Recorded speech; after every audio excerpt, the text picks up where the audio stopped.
Welcome to Sports Now. I'm your host, Kirsten Peters. And I'm Eric Beideman. Since the winter intersession, some important sports news has happened. The first-year men's ice hockey team moved into first place in the United Collegiate Hockey Conference, the UCHC, after tying 4-4 with Elmira back on January 21st. Since then, the Colonels have been able to hold on to their top spot, securing a 4-0 shutout victory against crosstown rival Kings College this past Thursday. This was the second time the Colonels kept the Monarchs from scoring, as they won 3-0 earlier in the season. Goalie Brandon Gordon earned his 12th win and third shutout on the victory. According to Gordon, I think just mentally I've been staying strong for 60 minutes. The team has been playing really well in front of me defensively and blocking shots. In a non-conference matchup against Bryn Athyn on Saturday, the Colonels scored 4 power play goals that led them to a 5-1 victory. After impressive performances in both the Kings game and the Bryn Athyn game, freshman Michael Gurska was named MAC Defensive Player of the Week. This was his third time receiving the honor in the past 6 weeks. Wilkes has clinched a playoff spot in the upcoming UCHC tournament and will continue their season with 2 contests this weekend. As for the women's ice hockey team, the Colonels are still looking to attain their first victory of the season.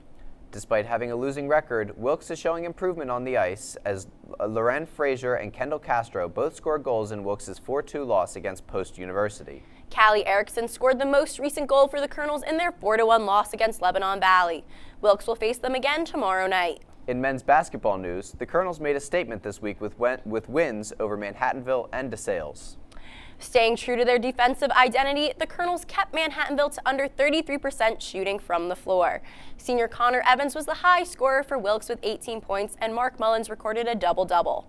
Following their win against Manhattanville, Wilkes' real challenge came against DeSales, the top team in the conference. Despite the fact that the Bulldogs were in possession of the ball with 10 seconds remaining, the Colonels were able to pull off the thrilling victory, 78-77.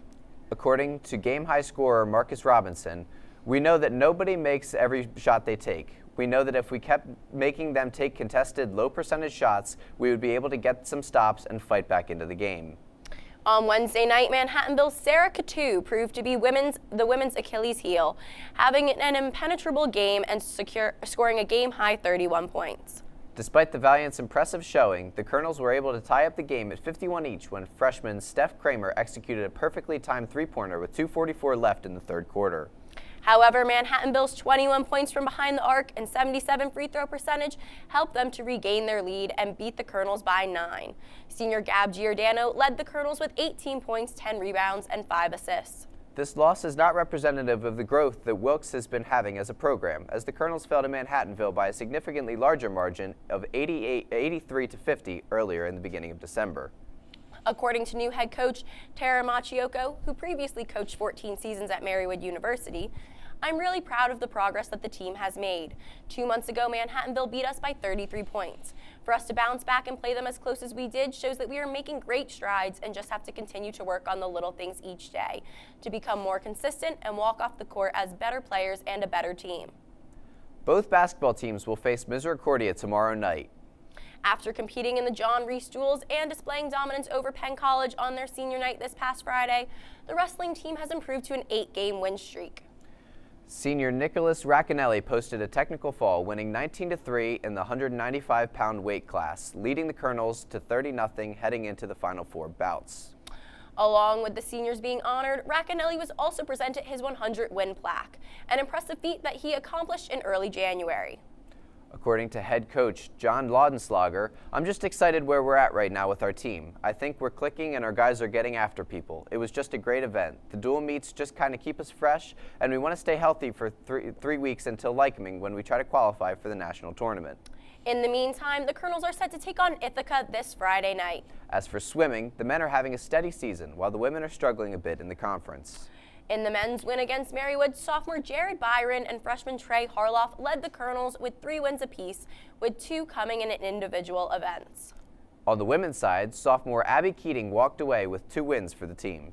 Both teams fell to crosstown rival Kings College and await the MAC championships. As for our Beacon Athlete of the Weeks, last week's newspaper featured men's ice hockey player Tyler Barrow and women's basketball player Maddie Kelly. This week, it's the same lineup with men's ice hockey and women's basketball. On the men's side, it's Brandon Gordon, and on the women's side, it's Gab Giordano earning the honors. Be sure to grab a copy of the Beacon around campus. That's our weekly recap for Sports Now. I'm Kirsten Peters. And I'm Eric Beideman. Now it's time for a report with Luke.